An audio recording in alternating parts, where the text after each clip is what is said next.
لسه شهرين وندخل على 2026 ولسه بنلعب بطاهر محمد طاهر مهاجم. ليه يا اهلي؟ يعني ليه بقينا داخلين على 2026 ولسه طاهر بيلعب في كوره اصلا؟ ونشوف محمد قفشه بيلعب كوره، وعمر كمال عبد الواحد، لعيبه قسما بالله لا تصلح انها تلمس كوره اصلا. ليه البؤس ده؟ ليه الكوره بتاعتنا بقت وحشه، بقت سيئه، مش عارفين نلعب كوره؟ الشناوي بيلعب كوره بقاله 20 سنه وهي نفس الغلطه هي. فين التطور بتاع حارس المرمى؟ لما حارس المرمى يغلط نفس الغلطه 50 جول قبل كده. ليه احمد زيزو يرفع 1500 عرضيه النهارده؟ مفيش كور، المهاجمين ما بيستقبلوهاش صح. ايه الكره اللي احنا شفناها النهارده ده؟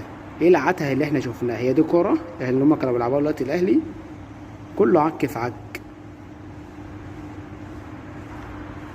اول مره اشوف في حياتي مهاجم بيرقص الحارس وبيلف حوالين نفسه وبيلعب برجله الشمال، والكره جات له على رجله الشمال ومش عارف يشوطها على طول بلمسه واحده جوه. فرقه الكره بتاعت الاهلي لو فضلت على كده احنا نقفل النادي احسن. دي مش كوره. اقسم بالله احنا الواحد جاله شلل اللي هو بيتفرج على الماتش. يا ريت الواحد اصلا ما اتفرجش عليه. فين كرة القدم اللي احنا بنتفرج عليها؟ ايه العته اللي احنا فيه ده؟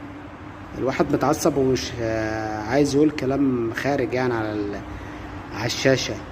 نفس الغلطات، نفس اللعيبة، نفس الكورة، هياها بقالنا كام سنة. مفيش كورة بنلعبها، بس كله عايز 100 مليون و200 مليون في السنة، لكن كورة مفيش. بح